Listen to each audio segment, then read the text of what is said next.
In the summer of 1518, a woman walked out of her house in Strasbourg, stepped into the street, and started dancing. No music, no festival, no reason.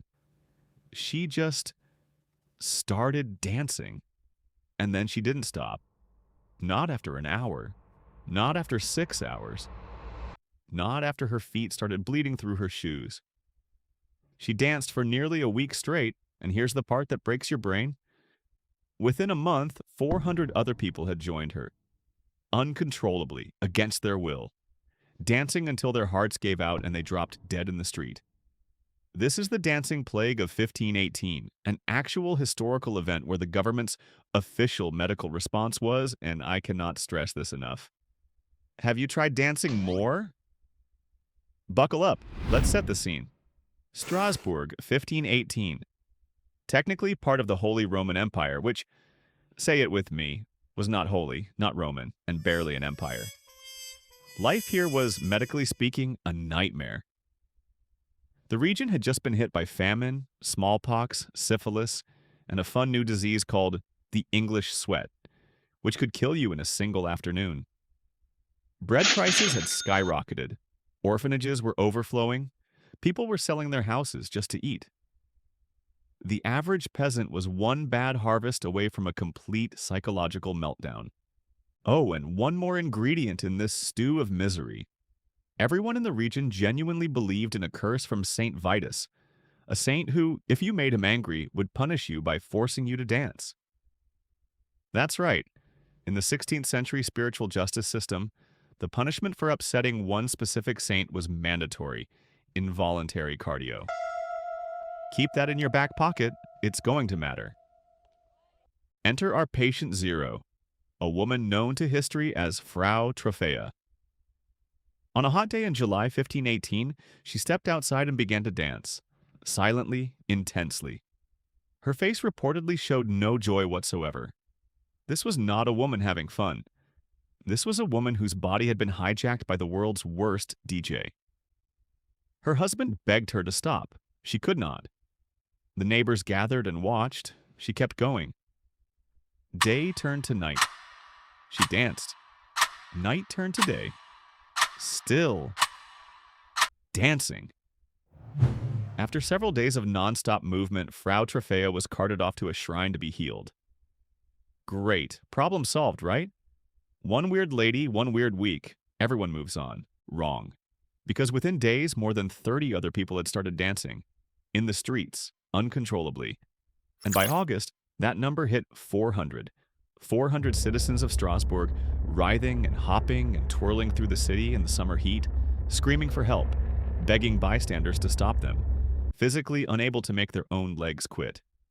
Witnesses described people dancing with dislocated hips, bloody feet, ribs visible from exhaustion. Some collapsed, got back up, and kept dancing. And people started dying. Chroniclers at the time claimed that during the peak, the plague was killing up to 15 people a day, from heart attacks, strokes, and pure exhaustion. Let me repeat that. In one European city, dancing had a daily body count. So naturally, the city council called in the professionals, the physicians of Strasbourg. These learned men examined the evidence, consulted their medical texts, stroked their beards, and delivered their official diagnosis. The cause of the dancing plague was hot blood. Their prescription? The victims simply needed to dance it out of their system. That's it. That was the plan. The medical establishment of Strasbourg looked at hundreds of people dancing themselves to death and said, clearly they haven't danced enough. Now, if you or I were running Strasbourg, we might try, I don't know, bed rest, quarantine, literally anything involving sitting down. But the city council of 1518 took the doctor's advice and went full throttle. They cleared out 2 guildhalls and turned them into dedicated dancing venues. They constructed a giant wooden stage in the middle of the public marketplace, essentially building history's first and worst music festival. And then, in the single greatest act of governmental facepalm in recorded history, they hired professional musicians to play for the victims. Pipers, drummers, on the city payroll. They even paid strong, healthy men to dance alongside the sick, physically holding them upright so they could keep dancing more efficiently. Think about that. The government of Strasbourg saw a deadly epidemic of uncontrollable dancing and responded by providing a venue, a stage, a live band, and backup dancers. They didn't fight the plague. They produced it. They gave the plague a residency.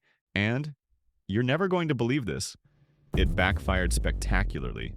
Because it turns out when you fill your city with loud music and public dancing stages, more people start dancing. The music acted like a beacon. Spectators who came to gawk got swept up in the madness themselves. The cure was actively recruiting. The daily deaths continued as the marketplace stage turned into a grotesque open-air horror show with emaciated citizens jerking and stomping under the summer sun, while a hired pipe band provided the soundtrack to their demise. By mid-August, Strasbourg was in full crisis mode. Hundreds of dancers, bodies accumulating, a city council slowly realizing that their more cowbell strategy had made everything catastrophically worse. So they did what any government does after a policy failure. A complete, panicked 180-degree reversal. Dancing was now banned. All of it. Public dancing, private dancing, music itself, outlawed across the entire city. The only exception? You could play stringed instruments at weddings, but drums and tambourines were strictly forbidden because apparently percussion was now a controlled substance. The same council that had hired the pipers weeks earlier was now treating a drum beat like a loaded weapon. Gambling houses were shut down. So-called loose persons were exiled from the city because when in doubt, blame someone. And then came the endgame.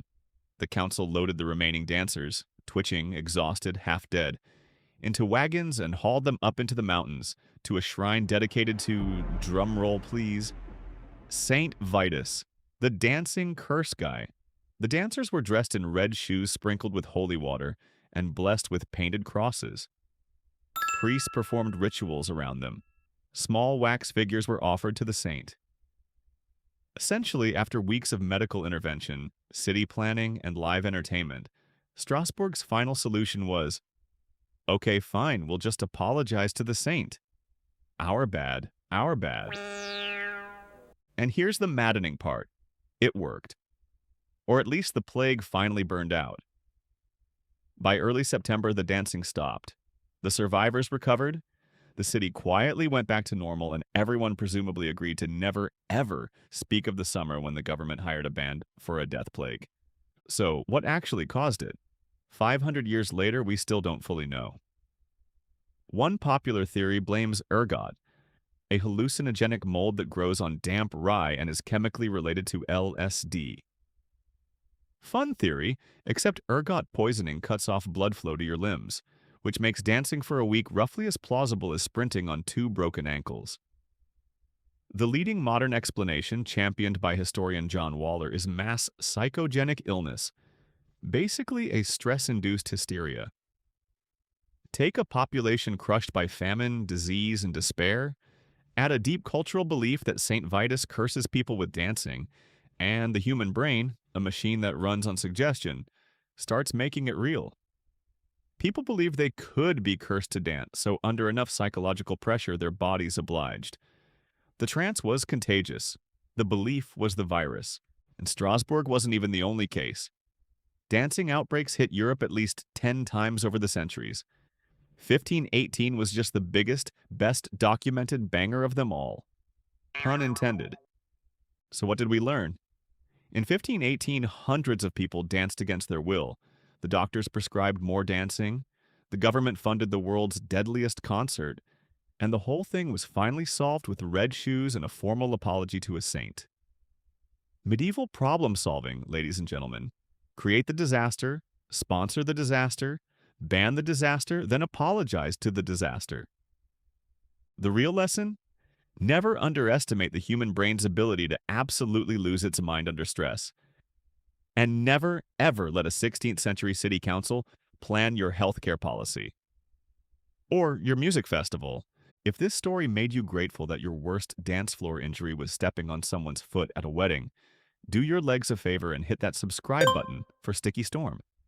Where history is real, the decisions are terrible, and the stickmen suffer so you don't have to. See you in the next catastrophe.